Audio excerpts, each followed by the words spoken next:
Assalamualaikum warahmatullahi wabarakatuh. Bersama saya Nurliana dan rakan-rakan akan membincangkan berkenaan tajuk yang diberikan kepada kami serta membahaskan isu semasa yang sering diperkatakan dalam kalangan masyarakat. Baiklah, pada kali ini kita akan fokuskan tentang tajuk pelaksanaan perundangan Islam dan mengulas isu berkaitan RUU 355 yang mana isu ini menarik perhatian kita semua sama ada secara langsung ataupun tidak. Oleh itu, teruskan bersama saya dan rakan-rakan dalam membincangkan secara lebih lanjut berkenaan tajuk dan isu yang akan dibincangkan. Baiklah, masuk kepada perundangan Islam.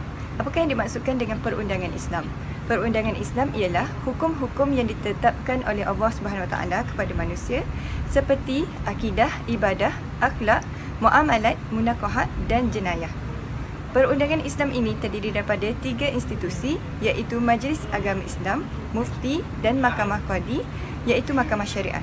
Walau bagaimanapun, dalam konteks ini saya akan menyentuh aspek perundangan Islam yang ditadbirkan oleh Mahkamah Syariah yang telah dikanunkan oleh Mahkamah Perundangan iaitu Parlimen dan Dewan Perundangan Negeri. Undang-undang pentadbiran perundangan Islam yang dipakai oleh negeri-negeri termasuk wilayah persekutuan telah mengalami beberapa pindaan dan tujuannya adalah untuk menjadikannya lebih lengkap dan relevan. Perlembagaan Persekutuan dalam jadual ke-9 Senarai 2, Senarai Negeri menyatakan perkara-perkara berhubung dengan hukum syarak yang terletak pada Badan Perundangan Negeri untuk mengubahnya termasuk kuasa menubuhkan mahkamah syariah. Mahkamah tersebut tidak boleh mempunyai bidang kuasa mengenai kesalahan-kesalahan kecuali setakat yang diberi oleh Undang-Undang Persekutuan.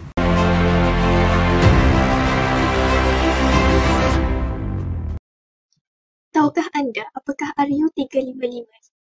RUU 355 adalah polemik rang Undang-Undang 355 terhasil apabila Ahli Parlimen Marang, Datuk Seri Abdul Hadi Awang mengemukakan usul persendirian di bawah Peraturan 49 Peraturan Majlis Mesyuarat Dewan Rakyat untuk meminda Akta Mahkamah Syariah iaitu bidang kuasa jenayah pada tahun 1965 Akta 355.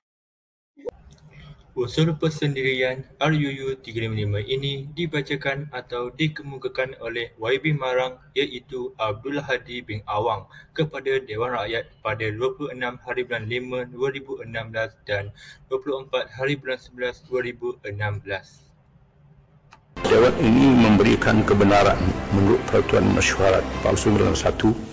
Kerajaan berada on the track untuk memperkasakan atau pindaan Akta Mahkamah Syariah ini.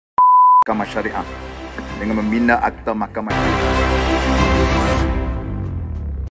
Antara usul yang dibangkitkan di dalam pindaan rang Undang-Undang 355 adalah yang sedia ada penjara 3 tahun, denda RM5,000 dan sebatan 6 kali. Ia juga hanya berlaku kepada orang Islam dan tertakluk bidang kuasa Mahkamah Syariah. Ia juga tidak melibatkan non-Muslim kerana mereka dibicarakan di Mahkamah Sivil. Manakala untuk usul pindaan, penjara 30 tahun, denda RM100,000, sebatan 1 sekali mengikut tata cara Islam. Ia juga hanya berlaku kepada orang Islam dan tertakluk bidang kuasa Mahkamah Syariah. Ia juga tidak melibatkan non-Muslim kerana mereka dibicarakan di Mahkamah Sivil. Tujuan RUU 355 ini adalah untuk meningkatkan bidang kuasa penghukuman Mahkamah Syariah bagi kesalahan jenayah syariah.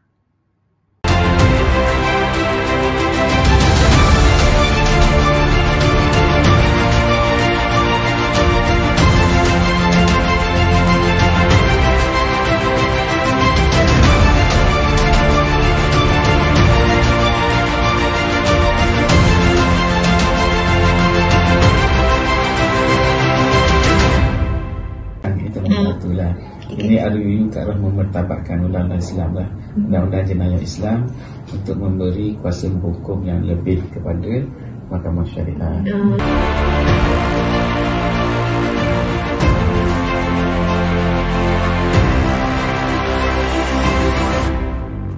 Pada pandangan rajakan seorang pemimpin yang bukan Islam menentang RUU 355, sedangkan hukuman ini akan dikenakan hanya orang Islam sahaja. kalau tanya pandangan saya kata tidak wajar. Sebab akhirnya anything that is related to Islam will only be applicable to Muslims kan. Jadi maksudnya non-Muslims tiada kerisauan yang besar sepatutnya, tetapi kami fahamlah dari aspek politikal, dari aspek sosial, yang risau nanti kita akan mengislamkan lagi negara Malaysia kan. Sebab tu ada bantahan bukan sahaja daripada Muslim, tapi daripada Muslim sendiri. Dan tapi kalau dari segi logik sepatutnya tak bantah lah, sebab akhirnya it will only be applied or be applicable to Muslims. Tapi mungkinlah ada orang kata, mungkin orang kurang faham asal benda ni, mungkin diorang akan ingat benda ni akan apply kepada kami juga, kepada non-Muslim.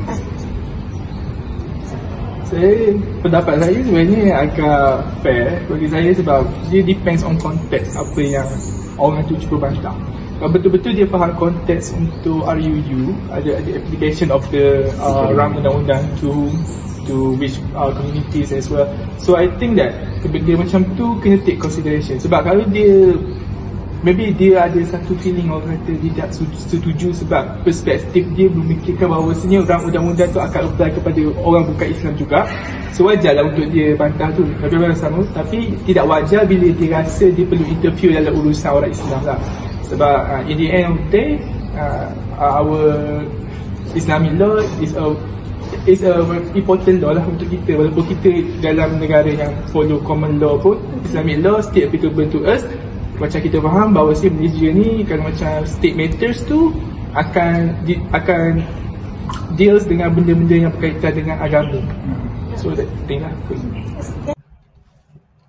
Isu yang berkaitan baru-baru ini berkenaan topik ini adalah agenda pembentangan RU 355 akan diteruskan.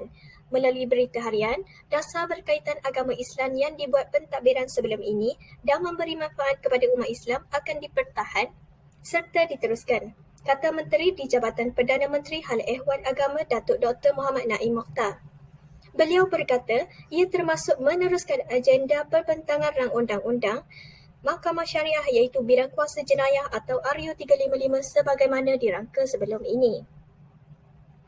Beliau berkata, saya tengok dalam konteks RU 355, ia sebahagian usaha memartabatkan Islam, maknanya secara keseluruhan ia usaha ke arah tingkat kuasa Mahkamah Syariah. Katanya selepas program sesi ramah mesra sempena jualan murah rakyat penjawat awam hari ini.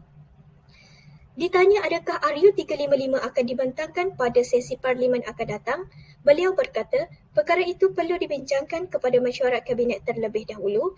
Media sebelum ini melaporkan bekas Menteri di Jabatan Perdana Menteri iaitu Hal Ehwal Agama, Datuk Idris Ahmad berkata kertas cadangan RUU itu sudah berada di peringkat pejabat peguam negara namun tidak sempat dibentangkan berikutan Parlimen dibubarkan pada 10 Oktober yang lalu. Secara umumnya, dapat disimpulkan bahawa pelaksanaan hukum syarak di negara ini mempunyai asas dan latar belakang yang kukuh serta mengambil kira pandangan-pandangan yang telah banyak diberikan oleh tokoh-tokoh perundangan negara. Sebagai contoh, pandangan yang dikeluarkan dalam persidangan perlulah diambil perhatian dan dilaksanakan dengan mengambil kira situasi semasa.